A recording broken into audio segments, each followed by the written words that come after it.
हाय, मैं रमन आपका वेलकम करती हूँ आपके अपने चैनल नॉलेज मार्केट में।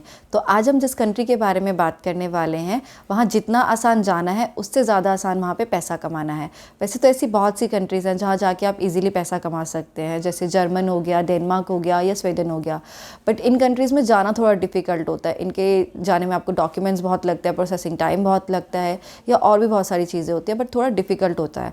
बट इन कंट्रीज़ में भी आप पैसा कमा सकते हैं। बट जिस कंट्री के बारे में आज हम आपको बता रहे हैं, उस कंट्री में आप इजीली जा भी सकते हैं, इजीली पैसा भी कमा सकते हैं, आपको वहाँ पे जॉब भी इजीली मिल जाएगी। और ऐसा नहीं है कि उसके लिए आपको एजुकेशन बहुत चाहिए होगी। तो वैसे तो बहुत सारे लोगों ने अभी तक गेस कर ही लिया होगा कि वो कंट्री कौन सी है, बट फिर भी हम आपको बताते हैं, वो है माल्टा। माल्टा ही एक ऐसी कंट्री है जहाँ आप इजीली जा सकते हैं, इजीली पैसा कमा सकते हैं। ना ही आपको ज़्यादा एजुकेशन की ज़रूरत है। ज़्यादा क्या, आप अगर बिल्कुल भी एजुकेट नहीं हैं, आपको कुछ भी नहीं आता है, तब भी आप वहाँ जाके इजीली पैसा कमा सकते हैं। माल्टा क्या है, ये एक इटली में है, ये एक स्मॉल आइलैंड है। ज़्यादातर ये टूरिस्ट एरिया है, यहाँ पे बहुत से टूरिस्ट जाते हैं। तो इससे आपको अंदाज़ा हो गया होगा, अगर इतने टूरिस्ट हैं तो वहाँ पे हर काम मिलता होगा, चाहे वो छोटा काम हो चाहे वो बड़ा काम हो।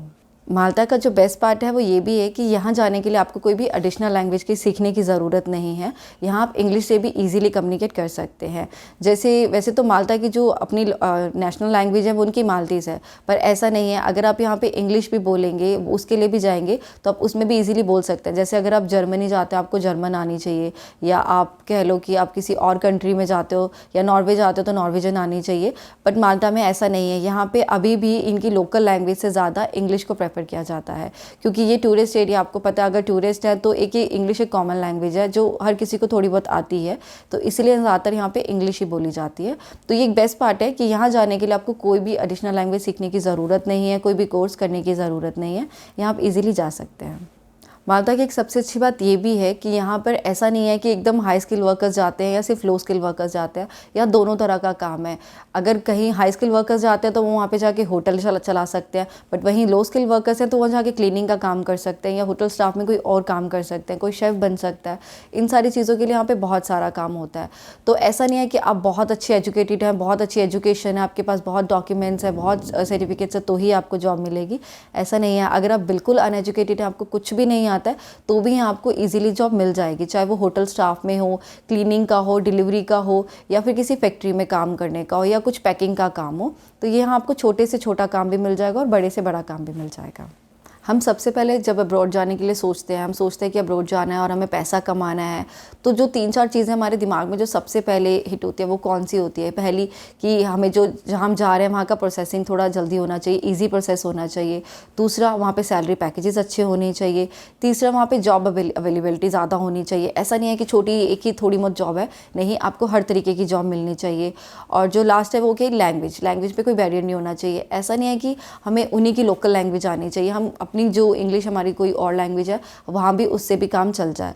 तो ये तीनों चारों जो पॉइंट मैंने आपको बताई हैं, तीनों चारों पॉइंट के लिए माल्टा बेस्ट है। माल्टा में इन तीनों चारों चीज़ जो हमारे दिमाग में सबसे पहले क्लिक करेगी, उसके लिए ये माल्टा बेस्ट है। आपको ये इन चारों चीज़ों में माल्टा में आप सोच सकते हैं कि वहाँ पे जॉब भी है, प्रोसेसिंग टाइम भी नहीं लगेगा, प्रोसेस भी ईजी हो जाएगा, और आपको वहाँ पे जॉब भी छोटी मोटी बड़ी मिल जाएगी, और लैंग्वेज पे भी कोई आपको वहाँ पे बैरियर नहीं होगा।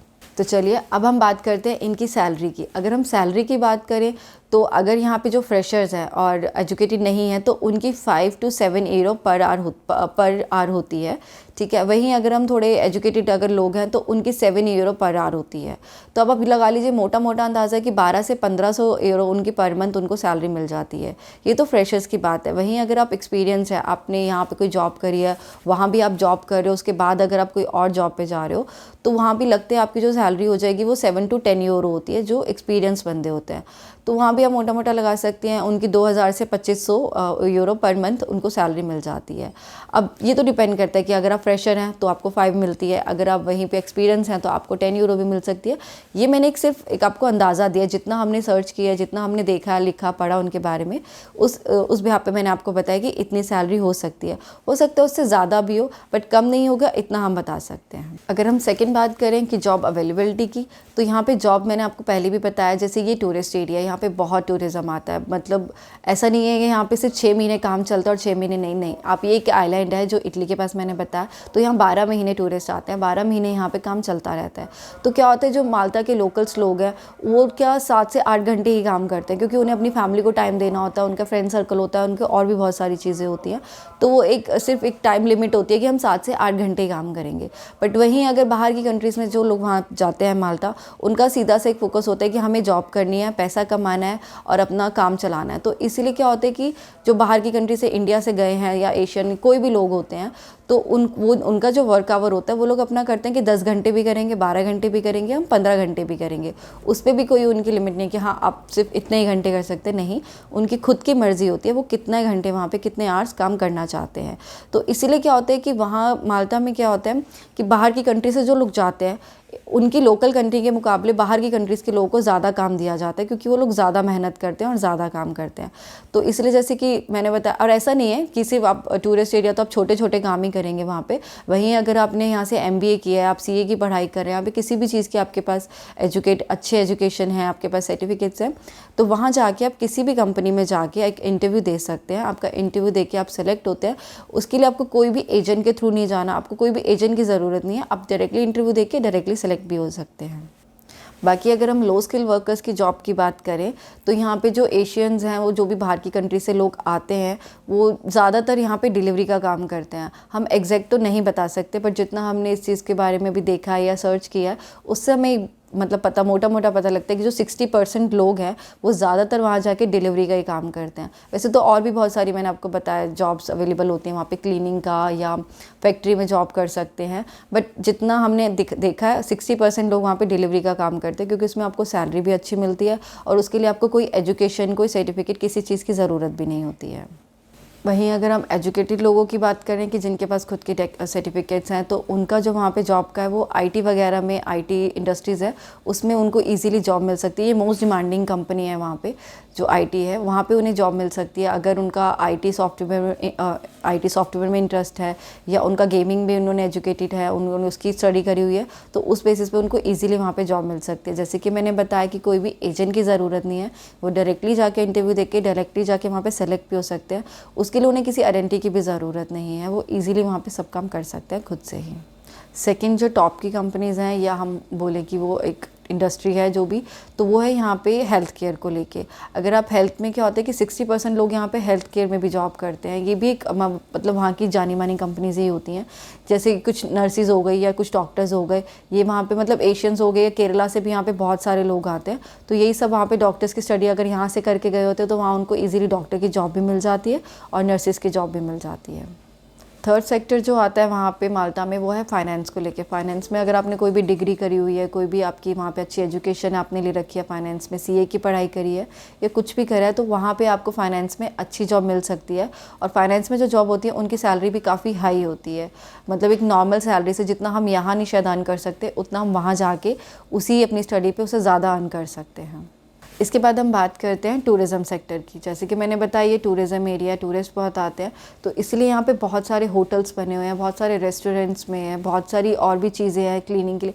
तो वहाँ पे आप क्लीनिंग की जॉब कर सकते हैं। होटल स्टाफ में आप किसी शेफ़ की जॉब भी कर सकते हैं, या वहाँ पे आप होटल में डिलीवरी के लिए जो काम करते हैं उसके लिए भी आप जॉब कर सकते हैं। मतलब छोटी से छोटी, बड़ी से बड़ी आपको बहुत जॉब मिल सकती है। अगर आप एजुकेटेड हैं तो आप मैनेजर की जॉब कर सकते हैं, या वहाँ पर रिसेप्शनिस्ट की जॉब कर सकते हैं, कैशियर की जॉब कर सकते हैं। वहीं अगर आप थोड़े लो स्किल वर्कर्स हैं तो वहीं आप क्लीनिंग की जॉब कर सकते हैं, या देखा जाए तो आप वहाँ पे कुछ मतलब और भी क्लीनिंग्स में बहुत सारी जॉब होती है, या आप वहाँ पे डिलीवरी की भी जॉब कर सकते हैं।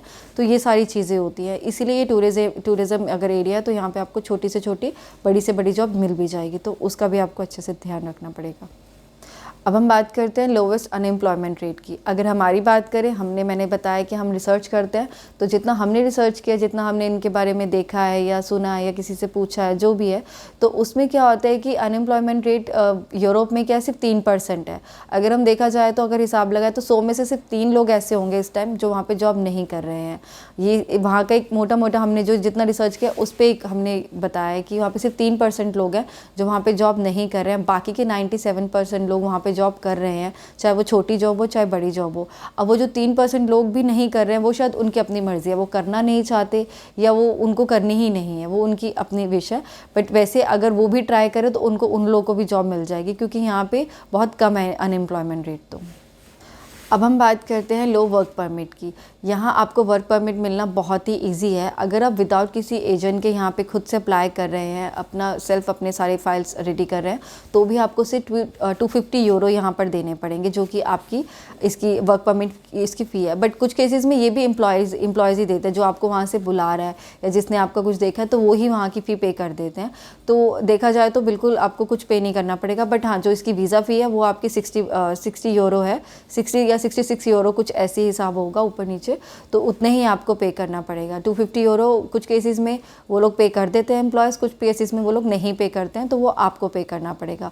बट इसके लिए आपको किसी एजेंट की ज़रूरत नहीं है, आप खुद से पे कर सकते हैं।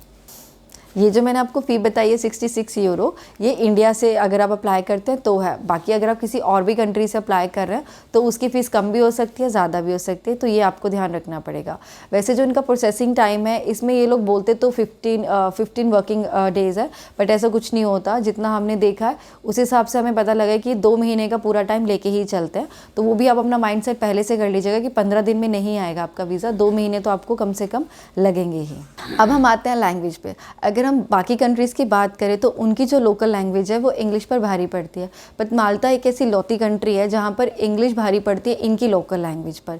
वैसे यहाँ की जो लोकल लैंग्वेज है वो माल्टेस होती है, माल्टा की, बट ये मैंने जैसे कि बताया ये टूरिस्ट एरिया है, तो यहाँ पे ज़्यादातर लोग इंग्लिश बोलेंगे, क्योंकि अगर आप काम के लिए जा रहे हैं तो आप माल्टेस सीख के जा सकते हैं, इट्स योर चॉइस। बट अगर आप सिर्फ घूमने के लिए जा रहे हैं, एक आपका 1 वीक का प्लान है या आपका 5 डेज़ का प्लान है, तो उसके लिए कोई भी इनकी लोकल लैंग्वेज नहीं सीखेगा।